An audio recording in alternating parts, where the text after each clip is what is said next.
Hi hello ಎಲ್ಲರಿಗೂ ನಮಸ್ಕಾರ. ಕನ್ನಡ ಕಿಚನ್ಗೆ ಸ್ವಾಗತ. ಇವತ್ತಿನ ವಿಡಿಯೋದಲ್ಲಿ ನಾವು ಕರಾವಳಿಯ ಸ್ಟೈಲ್ನಲ್ಲಿ ಚಿಕನ್ ಸುಕ್ಕನ ಹೇಗೆ ಮಾಡೋದಂತ ನೋಡೋಣ. ಹಾಗೆ ವಿಡಿಯೋ ನೋಡ್ತಿರೋರು ಪ್ಲೀಸ್ ನಮ್ಮ ಚಾನಲನ್ನು ಸಬ್ಸ್ಕ್ರೈಬ್ ಮಾಡ್ಕೊಳ್ಳಿ, ಹಾಗೆ ಬೆಲ್ ಐಕಾನ್ನ ಕ್ಲಿಕ್ ಮಾಡಿ.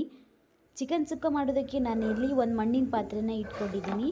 ಅದಕ್ಕೆ ನಾನಿಲ್ಲಿ 1 ಟೇಬಲ್ ಸ್ಪೂನಷ್ಟು ಎಣ್ಣೆನ ಹಾಕಿ, ಎಣ್ಣೆ ಸ್ವಲ್ಪ ಬಿಸಿಯಾದ ನಂತರ ಅದಕ್ಕೆ ಸ್ವಲ್ಪ ಕರಿಬೇವು ಹಾಗೆ ಒಂದು ಹಸಿಮೆಣಸನ್ನ ಕಟ್ ಮಾಡಿ ಹಾಕ್ತಿದ್ದೀನಿ. ಹಾಗೆ ಇಲ್ಲಿ ನಾನು ಮೀಡಿಯಮ್ ಸೈಜ್ನ ಈರುಳ್ಳಿನ ಕೂಡ ಕಟ್ ಮಾಡಿ ಇದಕ್ಕೆ ಹಾಕ್ತಿದ್ದೀನಿ. ಇದನ್ನೆಲ್ಲ ಚೆನ್ನಾಗಿ ಒಂದ್ಸಲ ಫ್ರೈ ಮಾಡ್ಕೊಂಡಾದ್ಮೇಲೆ ಇದಕ್ಕೆ 1 ಸ್ಪೂನ್ ಆಗುವಷ್ಟು ಶುಂಠಿ ಬೆಳ್ಳುಳ್ಳಿ ಪೇಸ್ಟ್ ಸ್ವಲ್ಪ ಹಸಿ ವಾಸನೆ ಎಲ್ಲ ಹೋಗಬೇಕು, ಅಲ್ಲಿ ತನಕ ಇದನ್ನ ಚೆನ್ನಾಗಿ ಫ್ರೈ ಮಾಡ್ಕೊಳ್ಳಿ. ಇದೆಲ್ಲ ಫ್ರೈ ಆದಮೇಲೆ ಇದಕ್ಕೆ ನಾನು ಒಂದು ಅರ್ಧ ಕೆಜಿ ಆಗುವಷ್ಟು ಚಿಕನ್ನ ಚೆನ್ನಾಗಿ ತೊಳೆದಿಟ್ಕೊಂಡಿದ್ದೆ. ಅದನ್ನ ಇದಕ್ಕೆ ಹಾಕಿ ಚೆನ್ನಾಗಿ ಒಂದ್ಸಲ ಮಿಕ್ಸ್ ಮಾಡಿ, ಇನ್ನು ಎಲ್ಲ ಕಡೆ ಒಂದ್ಸಲ ಮಿಕ್ಸ್ ಮಾಡ್ಕೊಂಡಾದ್ಮೇಲೆ ಇದಕ್ಕೆ ನಾನು ಅರ್ಧ ಸ್ಪೂನ್ ಆಗುವಷ್ಟು ಉಪ್ಪನ್ನ ಹಾಕ್ತಿದ್ದೀನಿ. ಹಾಗೆ ಒಂದು 1/4 ಸ್ಪೂನ್ ಆಗುವಷ್ಟು ಅರಿಶಿನ, ಅರ್ಧ ಲಿಂಬೆ ಗಾತ್ರದಷ್ಟು ಹುಣಸೆ ಹಣ್ಣಿನ ರಸ ತೆಗೆದಿಟ್ಕೊಂಡಿದ್ದೆ, ಅದನ್ನ ಹಾಕ್ತಿದ್ದೀನಿ. ಇದನ್ನೆಲ್ಲ ಹಾಕಿ ಆದಮೇಲೆ ಒಂದ್ಸಲ ಚೆನ್ನಾಗಿ ಮಿಕ್ಸ್ ಮಾಡ್ಕೊಂಡಾದ್ಮೇಲೆ ಇದಕ್ಕೆ ನಾನು ಇಲ್ಲಿ ಒಂದು ಮುಚ್ಚಳನ ಮುಚ್ಚಿ ಇದನ್ನ ಒಂದು 15 ನಿಮಿಷಗಳ ಕಾಲ ಚೆನ್ನಾಗಿ ಬೇಯಿಸ್ಕೊಳ್ತೀನಿ. ಈ ಚಿಕನ್ ಎಲ್ಲ ಚೆನ್ನಾಗಿ ಬೇಯೋದ್ರೊಳಗಡೆ ನಾವು ಇದಕ್ಕೆ ಬೇಕಾಗಿರುವಂಥ ಸುಕ್ಕದ ಪೌಡರ್ನ ರೆಡಿ ಮಾಡ್ಕೊಳ್ಳೋಣ. ಸುಕ್ಕದ ಮಸಾಲೆ ಪೌಡರ್ ರೆಡಿ ಮಾಡೋದಕ್ಕೆ ನಾನು ಇಲ್ಲಿ ಒಂದು ತವಾನ ಇಟ್ಕೊಂಡಿದ್ದೀನಿ. ಅದಕ್ಕೆ ನಾನು ಇಲ್ಲಿ 1 ಸ್ಪೂನ್ ಆಗುವಷ್ಟು ಎಣ್ಣೆನ ಹಾಕ್ತಿದ್ದೀನಿ. ಎಣ್ಣೆ ಸ್ವಲ್ಪ ಬಿಸಿ ಆಗ್ತಿದ್ದಂಗೆ 2 ಸ್ಪೂನ್ ಆಗುವಷ್ಟು ಕೊತ್ತಂಬರಿ, 1 ಸ್ಪೂನ್ ಆಗುವಷ್ಟು ಕಾಳುಮೆಣಸು, ಅರ್ಧ ಸ್ಪೂನ್ ಆಗುವಷ್ಟು ಜೀರಿಗೆ, 3 ಲವಂಗ, 1 ಚಕ್ಕೆ, 1 ಏಲಕ್ಕಿ, ಹಾಗೆ ಅರ್ಧ ಸ್ಪೂನ್ ಆಗುವಷ್ಟು ಸೋಂಪು ಕಾಳು. ನಾನಿಲ್ಲಿ 2 ಗುಂಟೂರು ಮೆಣಸನ್ನ ಹಾಕ್ತಿದ್ದೀನಿ. ನೀವು ಖಾರಕ್ಕೆ ಯಾವ ಮೆಣಸು ಬೇಕಂತ ನೋಡಿ ಹಾಕ್ಕೊಳ್ಳಿ. 2 ಗುಂಟೂರು ಮೆಣಸು ಹಾಗೆ ಒಂದು 8 ಬ್ಯಾಡಗಿ ಮೆಣಸನ್ನ ಹಾಕ್ತಿದ್ದೀನಿ. ಬ್ಯಾಡಗಿ ಮೆಣಸು ಹಾಕೋದ್ರಿಂದ ಇದಕ್ಕೆ ಚೆನ್ನಾಗಿ ಕಲರ್ ಬರುತ್ತೆ. ಹಾಗೆ ಇದಕ್ಕೆ ಸ್ವಲ್ಪ ಕರಿಬೇವನ್ನ ಹಾಕಿ ಇದನ್ನ ಚೆನ್ನಾಗಿ ಫ್ರೈ ಮಾಡ್ಕೊಳ್ತೀನಿ.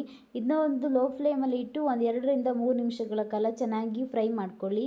ಈಗ ಇದಕ್ಕೆ ಒಂದು 8 ಎಸಳು ಬೆಳ್ಳುಳ್ಳಿ ಹಾಕಿ ಅದನ್ನ ಕೂಡ ಚೆನ್ನಾಗಿ ಹುರ್ಕೊಳ್ತೀನಿ. ಇದೆಲ್ಲ ಚೆನ್ನಾಗಿ ಘಮ ಬರಬೇಕು, ಅಲ್ಲಿ ತನಕ ಇದನ್ನ ಹುರ್ಕೊಳ್ಳಿ.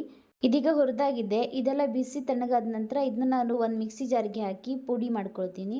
ಇದೀಗ ಪೌಡರ್ ಆಗಿದೆ. ಇನ್ನೊಂದು ಕಡೆ ಚಿಕನ್ ಕೂಡ ಈಗ ಚೆನ್ನಾಗಿ ಬೆಂದಿದೆ, 15 ನಿಮಿಷ ಆಗಿದೆ. ಇದಕ್ಕೆ ನಾನೀಗ ಪೌಡರ್ ಮಾಡಿ ಇಟ್ಕೊಂಡದನ್ನ ಹಾಕ್ತಿದ್ದೀನಿ. ಈ ಪೌಡರ್ ಹಾಕಿ ಆದಮೇಲೆ ಚೆನ್ನಾಗಿ ಮಿಕ್ಸ್ ಮಾಡ್ಕೊಳ್ಳಿ. ಎಲ್ಲ ಕಡೆ ಮಸಾಲ ಸೇರಬೇಕು, ಆ ಥರ ಇದನ್ನ ಮಿಕ್ಸ್ ಮಾಡಿಕೊಂಡು ಇದಕ್ಕೆ ಒಂದು ಅರ್ಧ ಗ್ಲಾಸ್ನಷ್ಟು ನೀರನ್ನು ಹಾಕ್ತಿದ್ದೀನಿ. ನಿಮಗೆ ಡ್ರೈ ಸುಕ್ಕ ಬೇಕಂತ ಅನಿಸಿದರೆ ಇದಕ್ಕೆ ನೀರು ಹಾಕೋದು ಬೇಡ. ನಾನಿಲ್ಲಿ ಒಂದು ಅರ್ಧ ಗ್ಲಾಸ್ನಷ್ಟು ನೀರನ್ನು ಹಾಕಿ ಇದನ್ನ ಮುಚ್ಚಿ 1-2 ನಿಮಿಷ ಇದನ್ನ ಬೇಯಿಸ್ಕೊಳ್ತೀನಿ. ಮಸಾಲ ಎಲ್ಲ ಚೆನ್ನಾಗಿ ಬೇಯಬೇಕು. ಹಾಗೆ ಈ ಚಿಕನ್ ಜೊತೆ ಮಸಾಲ ಎಲ್ಲ ಸೇರಬೇಕಾದ್ರೆ 1-2 ನಿಮಿಷ ಇದನ್ನ ನಾವು ಬೇಯಿಸ್ಕೊಳ್ಬೇಕಾಗತ್ತೆ. ಈಗ 2 ನಿಮಿಷ ಆಗಿದೆ. ಚಿಕನ್ನಿಗೆ ಮಸಾಲ ಎಲ್ಲ ಚೆನ್ನಾಗಿ ಹಿಡ್ಕೊಂಡಿದೆ.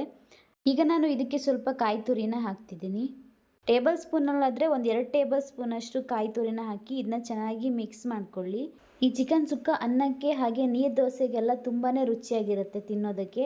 ನೀವು ಮನೆಯಲ್ಲಿ ಮಾಡಿ ಹೇಗೆ ಬಂದಿದೆ ಅಂತ ಕಮೆಂಟ್ ಮಾಡಿ.